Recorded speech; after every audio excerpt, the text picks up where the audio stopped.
Howdy folks, Nathan Adlin here from the Fast Lane Truck, and I'm coming at you from the Colorado National Speedway, and I've got Mr. Truck. Mr. Truck. What do we have here? We have a 2015 Ram 1500 Bighorn quad cab, two-wheel drive, EcoDiesel, and an 8-speed knob. That's right, it's got the knob.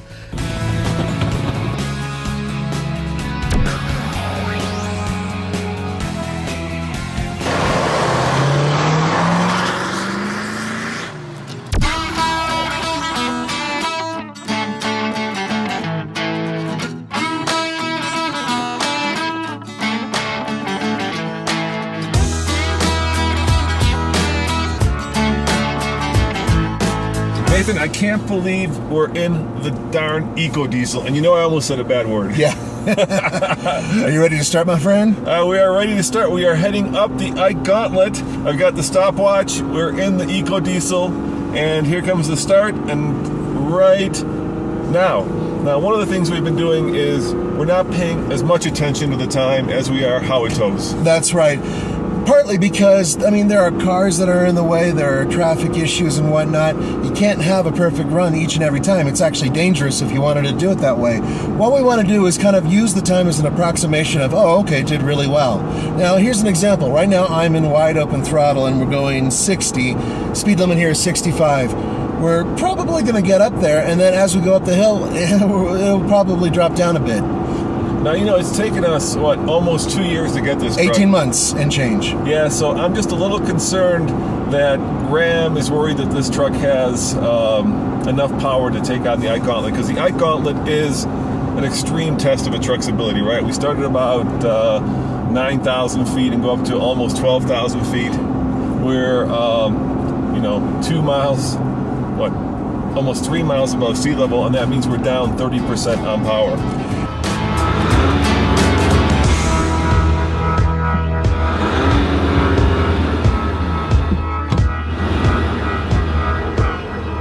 This is something a little bit different, folks. This is a 3-liter EcoDiesel. It's a V6, and it puts out 240 horsepower and 420 pound-feet of torque. But most importantly, it puts out that torque way down at 2,000 RPM.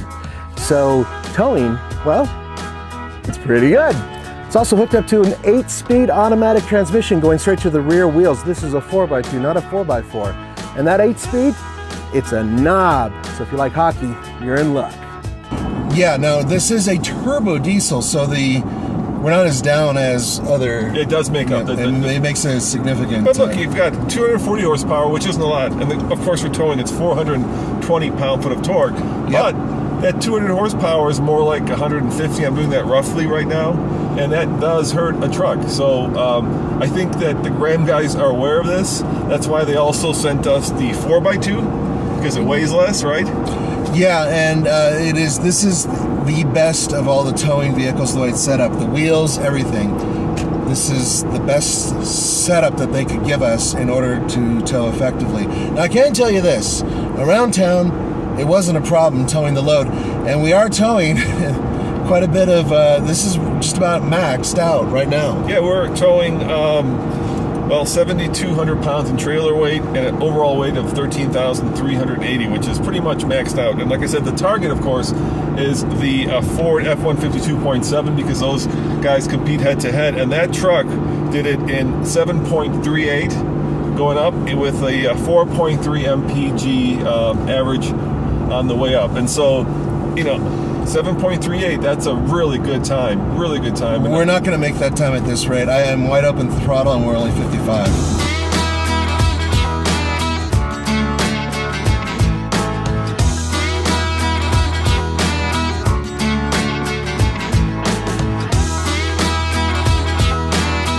This is one of our new test trailers. It's a 2015 load trail. That's actually a tilt trailer.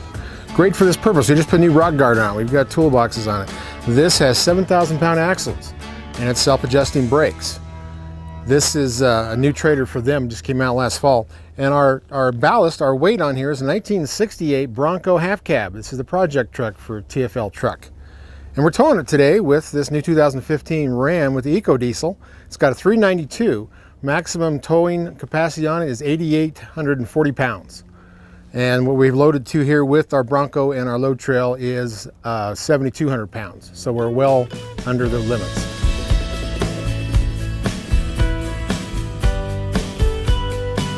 Yeah, so we'll see what kind of a time we get, but yeah, it's going to be it's probably going to be a little bit slower, but we'll find out. The other thing is we have a 3.92 axle ratio, which of course also feeds into how well a truck can go. And that is an option, by the way, and it's only a $50 option.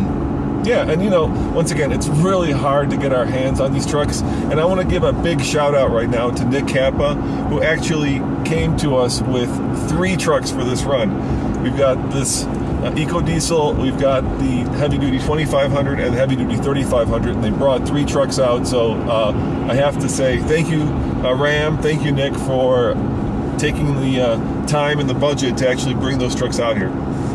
Yeah, it certainly helps. And it's been a long time waiting. I mean, I know you guys have been very, very patient, and thank you for being patient with us.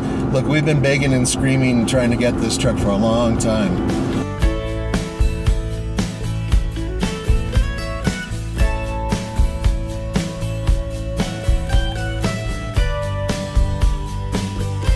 Now, it's important to understand that ever since Ram came up with this current style, it's been called cowboy chic by some. I call it badass chic. I don't really see the whole cowboy thing.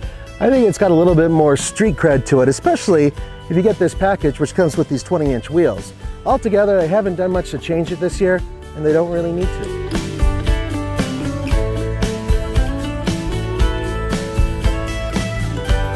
And now we're down to about 50 miles per hour. There it goes. Now I'm not downshifting, I'm not doing anything. It's doing it all itself. It's in tow haul mode, and I'm letting the entire truck do it. I'm not doing anything. Yeah, a lot of you guys say, hey, why don't you, manually shift it into third or fourth to get the best possible power ratio, power band. But you know what? This is not a test of Nathan. It's a test, what I mean by that, of the driver. It's a test of the truck. So that's why we're always doing this and letting the truck shift for itself. How does it feel? It feels fine. It's struggling a little bit because it's still at 50. It hasn't dropped below 50. Actually, we're going up a little bit. It doesn't like to go above 3,500 RPM. Yeah.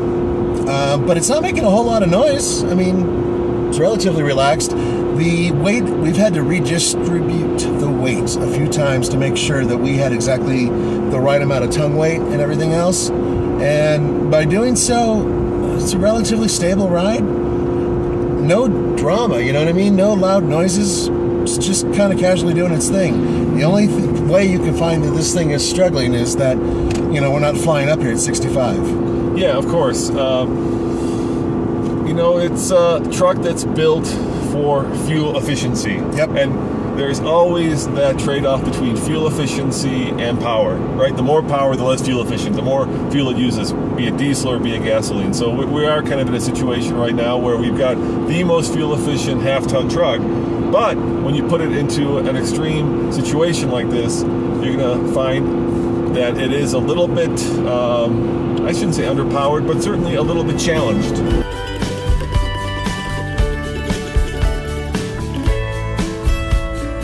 Now this is the Bighorn model. It's the volume model that'll be purchased out there. So what you're looking at is one of the most popular trims. With that being said, the interior at first looks a little bit on the dull side when you look at the doors, but if you look a little bit harder, you're going to see not one, not two, but 4 different shades of material. You have this interesting chrome, you have this kind of dyed down gunmetal look, and then of course you have 2 different colors, black and this rubber kind of leather looking bluish stuff. What's important here is comfort, and the fact is you can put your elbow on here and it won't dent because this is actually soft, thank goodness. As for the seats, they are soft cloth, and they are perfectly good in a summer day when you don't want your thighs to melt onto the seat. However, they seem to be very, very grippy. So if you have clothing that you're worried about, coming away when you're getting out of the vehicle, keep that in mind.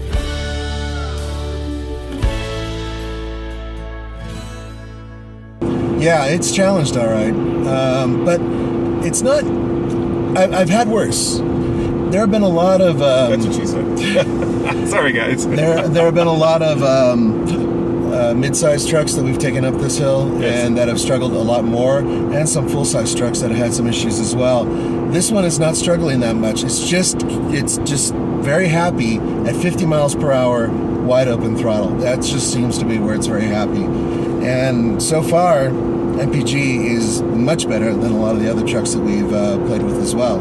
6.2, but that doesn't mean anything until we get to the top and we average everything out. Yeah, and keep in mind the sting in the tail is always just ahead of us because it gets steeper as we get higher. So not only does it get harder on the truck because there's less air density the higher we go, but the steeper it also gets. I'm amazed at how quiet this is, Nathan. Yeah, that's what I'm saying. It's I know. There's not a lot of clatter or anything else going on. It almost sounds like a gas engine. Yeah, if you're in the other one, the 3500, the big boy, that sounds like a truck, and it's got clatter and everything else, and that's not a bad thing. It sounds like a truck. This, it just hums. It's literally just a nice hum, and we still haven't dipped below 50. As a matter of fact, we've jumped up a little bit. Now we're back at 50. You know what I think about this truck? I think a lot of people bought this truck because they wanted kind of that manly brawn of a heavy duty because it's got the diesel in it. Yeah. But I think this truck is just kind of like a mellow, no problem. I'm just gonna do what you want to be. I'm not gonna do it in a hugely spectacular fashion, but I'm just gonna get the job done. That's what it feels like. And if you bought this truck because you kind of want those big cojones of a Raptor or American V8, you might be surprised that this is just such a mellow and easygoing truck.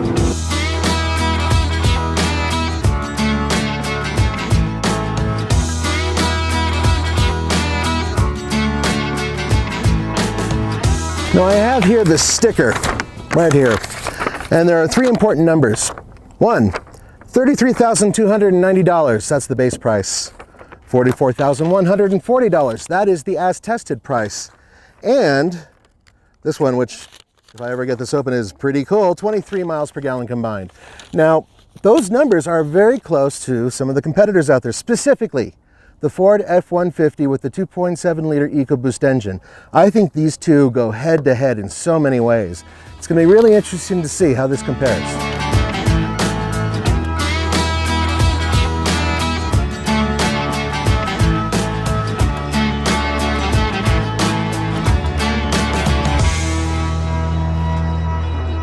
Now, when you pair this truck against the EcoBoost, I can tell you how they're different from a driver's standpoint. The EcoBoost 2.7 in the Ford F-150, that one immediately gives you power and you can burn the tires and just launch. And it goes and goes and goes, and it has a very flat torque curve. Then it eventually drops. This, it has a very gradual torque curve, and it, unlike other diesels where they fall off a cliff after about 3,000 RPM, this one still has some good pull up to about 3,500 RPM. All right, I got to interrupt because we are at the exact time that we hit with the Ford, 7:38. Now we're past that time, Okay. so it is going to be slower. Yeah, I think it's going to be about 40 seconds slower. Yeah, and in case you're wondering, guys, the as-tested price of this rig is $44,140, and the fuel economy, best in class, 23 combined, but the big number is 28 highway, and we're not going to get anywhere near that. No, not in this run, but we are going to do an efficiency run with this truck. Yeah, we'll see if that actually matches up, but on this run, we're actually doing pretty well. Look at that, 6.1. Yeah, and that's what and The it's Ford was at still 4.3. Exactly. I mean, we're almost there. We're probably 20 seconds away from the light. But once again, not a lot of drama. I feel pretty confident behind the wheel, driving the truck. It's not wandering. There's no real pogoing either. It just feels like it's just happy to do its thing. I'm about to run Andre off the road because he's Not getting out of your way. Yeah, it doesn't matter. He's getting out of my way now. Well, we're not running people off the road. Andre knows better. So we're coming up, and right now we're a minute behind what the Ford did. But we've had a clean run, so you had a wide open throttle. So, all the way. Yeah, it's been a good day for that. We haven't had much traffic. And here we come to the lights. The truck, did it. If you're looking for power, I suspect the Ford is the way to go. But if you're looking for fuel efficiency, this baby is absolutely trouncing everybody. Yeah. Okay, here it comes. Here it comes. So here comes light. Stop right there. There we go. 903, and we're at 6.1 MPG, which is almost 2 more than the Ford did at 4.3 MPG. 6.1. That is impressive, and part of it has to do with the fact that it is programmed to run at that RPM. It doesn't want to, overcook its diesel,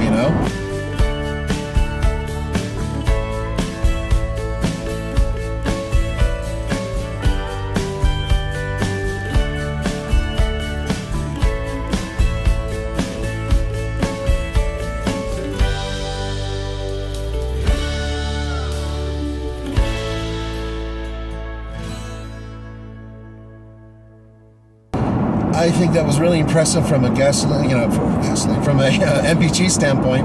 And then the other side of it is, it went up pretty slow, but it was steady and it was rock solid. Didn't feel like it was wandering or anything else. So there's good and bad.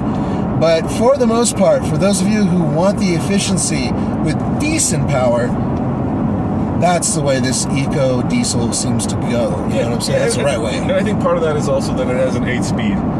Yeah, that 8-speed's a little weird. Now, keep in mind, you can't play with the dial and lower, go into a different gear.